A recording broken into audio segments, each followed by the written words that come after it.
Hello दोस्तों, स्वागत है आपका ऑनलाइन मैथ क्लासेस में। दोस्तों, आज का हमारा टॉपिक है नंबर सिस्टम यानी कि संख्या पद्धति। तो इससे रिलेटेड कई क्वेश्चन जो हैं बहुत सारे एग्जामों में आते हैं। तो हम बिना देर किए हुए सीधे वीडियो शुरू करते हैं। फर्स्ट क्या है कि संख्या के अंकों के कितने मान होते हैं। संख्या के अंक जो होते हैं उनके दो मान होते हैं। दो मान कैसे होते हैं? एक तो होता है वास्तविक मान और एक होता है स्थानीय मान। ठीक है, जैसे हम उदाहरण से समझ लेते हैं। जैसे हमारे पास 412 है, तो अगर मैं करूँ यहाँ पे 4 की बात, तो 4 का जो है वास्तविक मान कितना है? 4 का वास्तविक मान 4 ही है। और अगर बात करें स्थानीय मान की, तो स्थानीय मान यहाँ पे इसका 400 है। इस तो देखिए कि आप वास्तविक मान क्या होता है? किसी भी संख्या में अंक का वह मान जो कभी नहीं बदलता, चाहे वह अंक या संख्या में किसी भी स्थान पर हो, उस अंक का वास्तविक या जातीय मान कहलाता है। जैसे 39,564 में 9 का वास्तविक मान 9 ही है। ठीक है। दूसरा क्या है? स्थानीय मान। किसी संख्या में अंक का वह मान जो उसकी स्थिति विशेष स्थिति के अनुसार बदलता रहता है, उस अंक का स्थानीय मान कहलाता है। किसी भी संख्या में इकाई, दहाई, सैकड़ा, हजार, 10,000 आदि स्थानों पर स्थित अंकों के स्थानीय मान निकालने के लिए उस अंक में क्रमशः 1, 10, 100, 1000 या 10,000 आदि से गुणा करते हैं। जैसे 39,564 में प्रत्येक अंक का स्थानीय मान। ठीक है, तो हमारे पास संख्या है 39,564। ठीक है, तो इसका स्थानीय मान के लिए इस प्रकार यूज करते हैं। ठीक है, और 9 का छूट गया है, ये 9 और ये 3 के लिए। यहाँ पे 4 का मान होगा 4 गुणा गए 1। 6 का मान होगा 6 गुणा गए 10, यानी 10 छका 60। इसी प्रकार से 5 का मान होगा 5 गुणा गए 100। इसी प्रकार 9 का मान होगा 9 गुणा गए 1000। और 3 का मान होगा 3 गुणा गए 10,000। ठीक है, तो ये जो है 4 गुणा 1, 6 गुणा गए 10, 5 गुणा गए 100, 9 गुणा गए 1000 और 3 गुणा गए 10,000। तो ये इनके क्या है? स्थानीय मान है। तो देखिए यहाँ पे 4 का स्थानीय मान 4 हो जाएगा, 6 का मान 6 दाम 60 हो जाएगा, यहाँ पे 5 का 500 हो जाएगा, 9 का 9,000 हो जाएगा और 3 का 30,000 हो जाएगा। तो इस प्रकार ये इनके स्थानीय मान है। नेक्स्ट क्या है?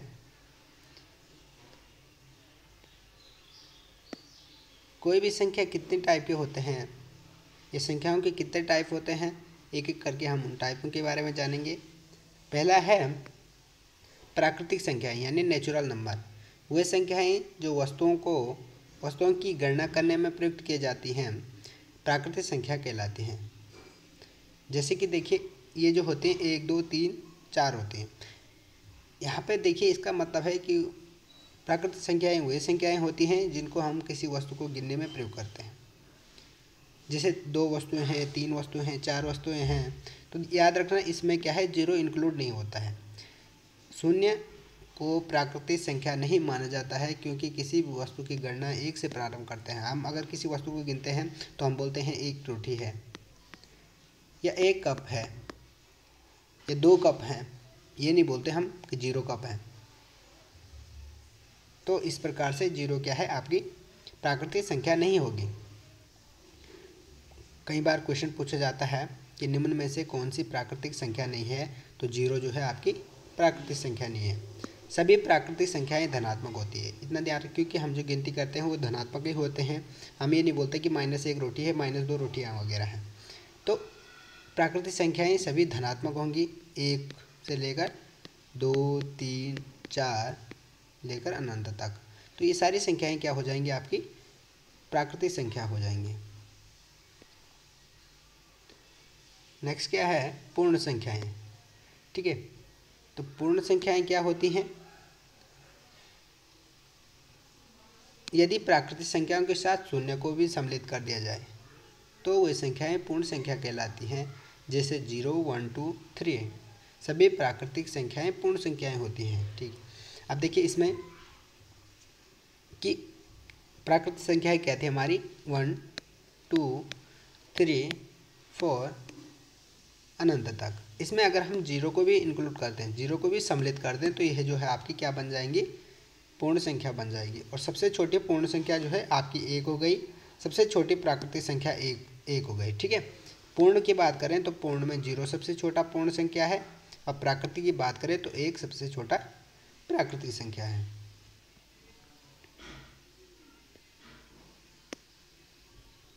नेक्स्ट है पूर्णांक। तो पूर्णांक किसे कहते हैं? सभी पूर्ण संख्याएं तथा उनकी ऋणात्मक संख्याएं पूर्णांक कहलाती हैं। जैसे -3, -2, -1, 0, 1, 2, 3। यानी कि जितने भी हमारे पास पूर्ण संख्याएं हों या प्राकृतिक संख्या हों, उनके ऋणात्मक और धनात्मक, उनके तो ऋणात्मक क्योंकि धनात्मक तो खुद हैं, तो उनके जितने भी ऋणात्मक मान होंगे वो सारे क्या होंगे, पूर्णांक होंगे। पूर्णांक 2 टाइप के होते हैं, एक धन पूर्णांक। धन पूर्णांक में क्या आता है, सभी प्राकृतिक संख्याएं आती हैं। धन पूर्णांक में जो है आपकी सभी प्राकृतिक संख्या आती है, सभी प्राकृतिक संख्या जैसे 1, 2, 3, 4 एंड सो गोइंग अनंत तक। ठीक है, और दूसरा आता है ऋण पूर्णांक। ऋण पूर्णांक में क्या होता है, सभी ऋणात्मक संख्याएं ऋण पूर्णांक कहलाती हैं। तो जितने भी प्राकृतिक संख्या होती हैं उनके आगे अगर हम ऋणात्मक लगा दें, उनके आगे अगर हम माइनस लगा देते हैं तो हमारी ऋण पूर्णांक बन जाती हैं। सभी ऋणात्मक संख्याएं ऋण पूर्णांक कहलाती हैं, जैसे -1, -2, -3। और एक चीज़ बहुत इम्पोर्टेंट है यहाँ पे कि शून्य ना तो धनात्मक पूर्णांक है और ना ही ऋणात्मक पूर्णांक। जैसे ये संख्या रेखा है तो इसमें जो है 0 बीच में होता है, इधर प्लस होता है, +1, +2, +3, और इधर जो है आपका -1, -2 इस प्रकार होता है, और 0 बीच में होता है। तो 0 ना तो धनात्मक है और ना तो ऋणात्मक है।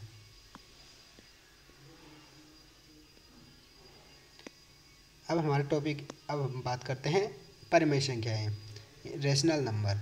वे सभी संख्याएं जिन्हें P/Q के रूप में व्यक्त किया जा सकता है परिमेय संख्या कहलाती हैं। जैसे 5, -27, 0 आदि। प्रत्येक पूर्णांक एक परिमेय संख्या होता है। तो पूर्णांक जो भी हैं माइनस प्लस वाले सभी जो है क्या होते हैं, परिमेय संख्या होती हैं। जैसे हमारे पास है 7। 7 क्या है, हमारा प्राकृतिक संख्या है, यह पूर्णांक भी है और पूर्ण संख्या भी है। तो 7 को अगर हम परिमेय संख्या के रूप में लिखें तो 7 को हम 7/1 लिख सकते हैं।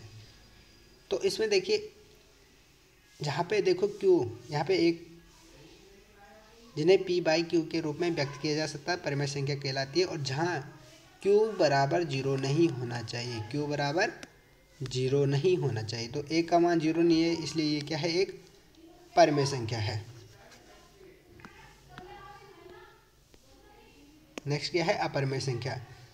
वे सभी संख्याएं जिन्हें P/Q के रूप में व्यक्त नहीं किया जा सकता है अपरिमेय संख्या कहलाती है। जैसे √2, √3, √5। यानी कि देखिए जिनका वर्ग पूर्ण नहीं निकलता है वो सीधे सीधा आपकी क्या हो गई, आपकी अपरिमेय संख्याएं हो गई।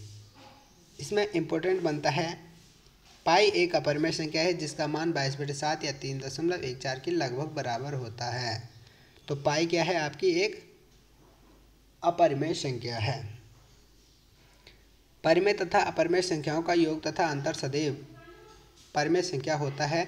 जैसे 3 + √5 तथा 5 - √7 एक अपरिमेय संख्या है।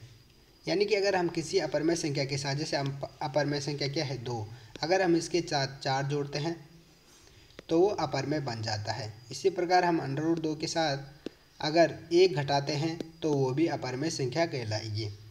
परिमेय तथा अपरिमेय संख्याओं का गुणनफल सदैव एक अपरिमेय संख्या होती है। जैसे 3 × √5, 3 × √5 जो है एक अपरिमेय संख्या है। इसी प्रकार से मतलब कि अगर हम 2 के साथ √5 की गुणा करते हैं या 3 के साथ √3 की गुणा करते हैं तो ये क्या हो जाएंगे, आपकी अपरिमेय संख्या हो जाएंगे। क्योंकि अगर हम किसी अपरिमेय संख्या के साथ किसी पूर्णांक का या अपरिमेय जिसका भी गुणा करेंगे तो वो जो है आपकी क्या हो जाएगी, अपरिमेय हो जाएगी। इसी प्रकार भाग में भी जैसे हम √3 में अगर 2 का भाग देते हैं तो वो भी एक अपरिमेय संख्या कहलाएगी।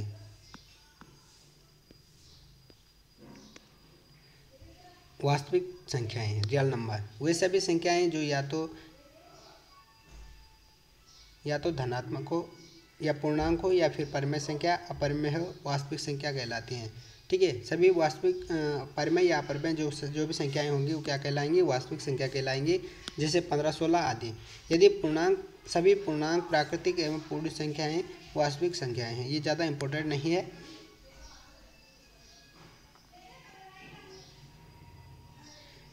बहुत।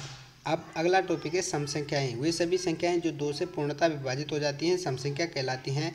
जैसे 2, 4, 6, 8। यदि प्रत्येक सम संख्या का इकाई अंक 0, 2, 4, 6, 8 है में से कोई एक होता है तो वो एक क्या होती है, सम संख्या होती है। जैसे सीधी सी बात है, सम संख्या जैसे 128 क्या है आपकी सम संख्या है, 127 आपकी विषम संख्या है। ठीक है, 128 के लास्ट में 8 आता है और वो 2 से पूर्णतः विभाजित हो जाती है।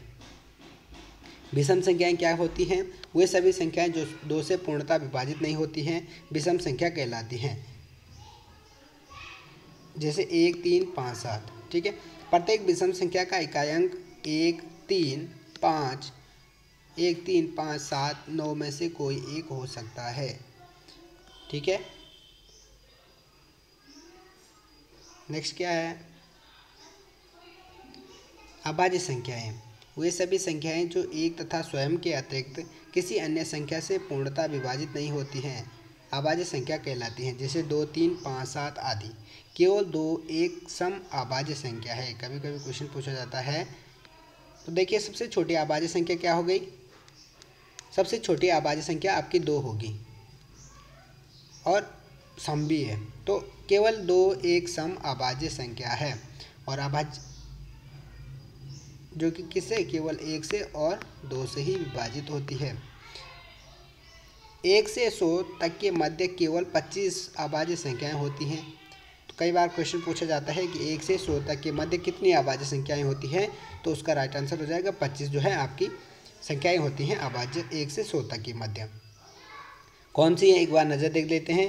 2, 3, 5, 7, 11, 13, 17, 19, 23, 29, 31, 37, 41, 43, 47, 53, 59, 61, 67, 71, 73, 79, 83, 89 और 97।